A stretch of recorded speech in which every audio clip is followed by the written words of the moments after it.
Guys, today we are solving palindrome number problem. So, given an integer x, return true if x is palindrome integer.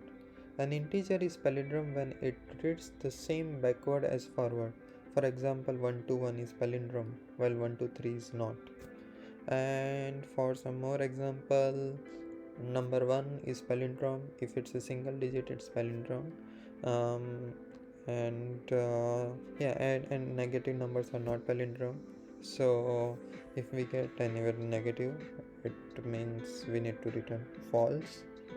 And 10 is not palindrome because backward it will be 1, and both doesn't have the same value, and that's why those are not palindrome numbers. So the way we are going to solve it is we are going to create a number until suppose we have 1 to 1. We'll create a number um, somewhere halfway. So and we'll check it with the rest of the half number, and if both numbers are same, then it's a palindrome, otherwise it is not. Okay, so let's check some basic conditions. So if x is less than 0, then it's not palindrome, right? Or x um, or x is not equal to 0 and x modulo 10 is equal to 0. So here I am checking whether if x is not equal to 0, and suppose x is some number like 10, 20, 200. Sorry, it's 10, 20. So just checking whether the number ends with 0 or not. If this is the case, then we'll simply return false.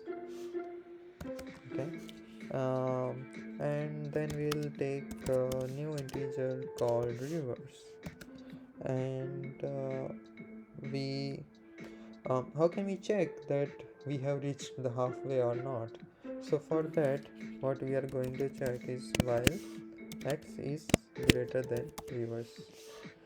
So which means in simpler way, x has more digits than the reverse integer, then we have still not reached to the halfway.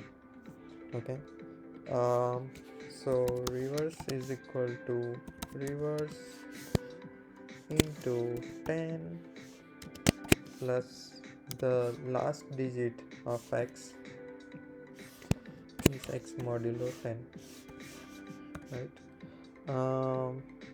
And then we'll just reduce x by one digit.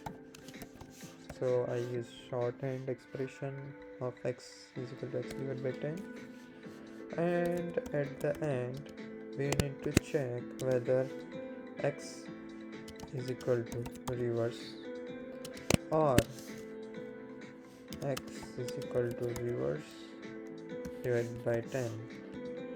So here I am checking this because I am checking something like, suppose we have 1 2 3 2 1, this is the number, then it is possible like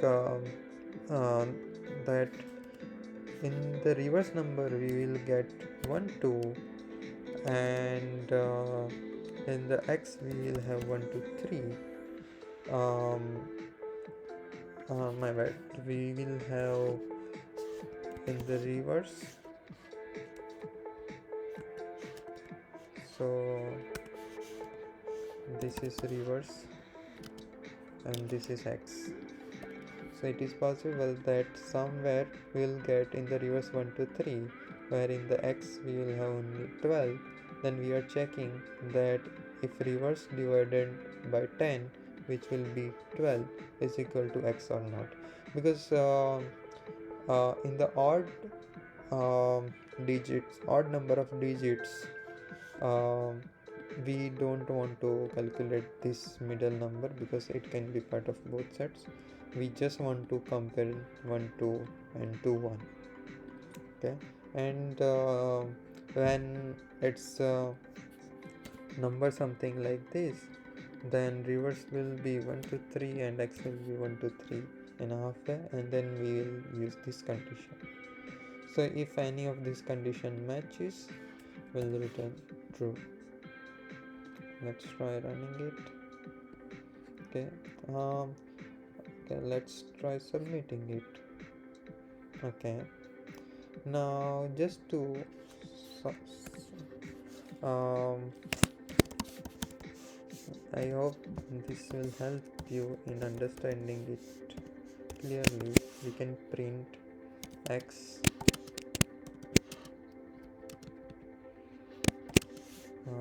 and its reverse number, and we can take some examples. First, let's take 1 to 1, where x is 1 and reverse is 1 2. So we have used this um, expression, and let's take 1 to 2 1 and then run it.